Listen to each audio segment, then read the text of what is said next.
Hi வணக்கம், நல்லா இருக்கீங்களா? நான் நல்லா இருக்கிறேன். இன்றைக்காவது இந்த கோலத்தை பார்த்து யாரோ ஒருத்தர் போட்டு சொல்லுங்கள், கமெண்ட் பண்ணியாவது சொல்லுங்கள் நல்லா இருக்குதா இல்லையான்ட்டு. சரிங்களா? என்னமோ எனக்கு தெரிஞ்சது போட்டுக்கிட்டே இருக்கிற அப்படியே ரொம்ப நல்லாயிருக்கும், கிராண்டாக இருக்கும், சூப்பராக. ஒரு சின்ன கோலம் போட்டாலும் வீட்டுக்கு முன்னாடி கலர் கொடுத்து போட்டிங்கன்னா அவ்வளோ அட்டகாசமாக இருக்கும். போகிறவங்க அந்த கோலத்தை பார்க்காம போகவே மாட்டாங்க, திஷ்டியே வராது உங்கள் வீட்டுக்கு. சரிங்களா? இது 100க்கு 100 உண்மை. எதுக்குன்னா அந்த காலத்தில் கோலம் போடுறதுக்குன்னா வந்ததே டக்குன்னு கோலத்தை பார்த்தாங்கன்னா திஷ்டி அதில் போயிடும். அது மாதிரி சொல்லுவாங்க. கண்டிப்பாக போடுங்க நீங்களும். வெள்ளி சனி வந்து வெள்ளி சனியில் செவ்வாய்க்கிழமையும் வெள்ளிக்கிழமையும் புள்ளி வச்ச கோலம் போடக்கூடாது. நிறைய வீடியோவில் சொல்லியிருக்கிறேன், இதுலேயும் சொல்கிறேன். அமாவாசை அன்னைக்கு கோலமே போடக்கூடாது, தண்ணி தெளிச்சு விட்டு அப்படியே விட்டுறணும். அந்த மாதிரி பார்த்துக்கோங்க. அப்புறம் இங்கே வந்து எங்கள் வாண்டுகள்லாம் இன்றைக்கி வந்து ரொம்ப ரொம்ப ரொம்ப ரொம்ப அலப்பறை பண்ணாங்க. அலப்பறை பண்ணிவிட்டு கப்பிச்சு வந்தீங்க படுத்துருக்காங்க. அவங்க என்ன பண்ணுறது எனக்கு ஒன்றும் புரியல. மீன் கேட்குதுங்க, அடிக்கடி மீன் வாங்கி அது கொடுத்தோம்னா வீட்டுக்குள்ளேயே இருக்குது. அதுக்கு ரொம்ப உடம்பு வந்துச்சுன்னா ஒரு மாதிரி ஆயிரம் பயமாக இருக்குது.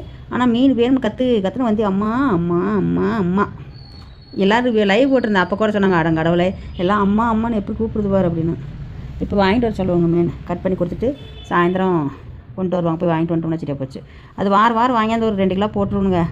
சாப்பிட்டு சந்தோஷமாக இருப்பாங்க மீன் போட்ட அன்றைக்கி. அதுக்கு ஒரு ஆசை, வாரம் வந்துருச்சுன்னா கரெக்டாக கேட்டுரும். அந்த மாதிரி தான் நீங்களும் பூனைக்குட்டி வச்சுருந்தா எப்படி சாப்பாடு போடுவீங்க? தயிர் சாப்பாடு பால் சாப்பாடுலாம் போடலாம் தாராளமாக. ஆனால் எங்கள் வாண்டுக்கு சாப்பிட மாட்டேங்கிறாங்க. அது குட்டிகளாவது கொஞ்சம் கொஞ்சம் சாப்பிடும், பெருசுகளாம் நான் பிடிக்கிறதே வச்சு சாப்பிடுவேன் அப்படின்னு சாப்பிட்றது. என்னடா இவங்க கோலத்தை பற்றி பேசுவாங்கன்னு பார்த்தா எதையோ பேசிக்கிட்டு இருக்கான்னு நினைக்க வேண்டாம். என்னமோ கோலம் போட்டுறது அது சவுண்டு கொடுக்கக்கூடாதுன்ட்டு வாயில் எதுவும் வந்ததெல்லாம் பேசி வளர்றாங்க. பார்த்தீங்களா, அழகா டக்குன்னு விரியுது. செம்ம சூப்பராக இருக்கும் உங்கள் போட்டா. சிம்பிள் தான், ரொம்ப ரொம்ப ஈஸி தான். இந்த கலர் கொடுக்கறது, அந்த லைன் இழுக்கிறது கரெக்டாக வந்துருச்சுன்னா பிரச்சனை இல்லைங்க. அந்த லைன் இருக்கிறது நம்ம கரெக்டாக வரணும். இலை போட ஆரம்பிச்சாச்சு. இலை குட்டி குட்டி இலையாக போட்டு விட்டு இன்றைக்கி. சரி, பூவுக்கு அந்த டிசைனுக்கு தகுந்த மாதிரி போட்டதாங்க நல்லாயிருக்கும். மெயின் கலர் சூஸ் பண்ணுறது தான் இருக்கும். ஆனால் கலர் எந்த கலர் வேணும் போட்டாலும் நல்லாயிருக்கும்.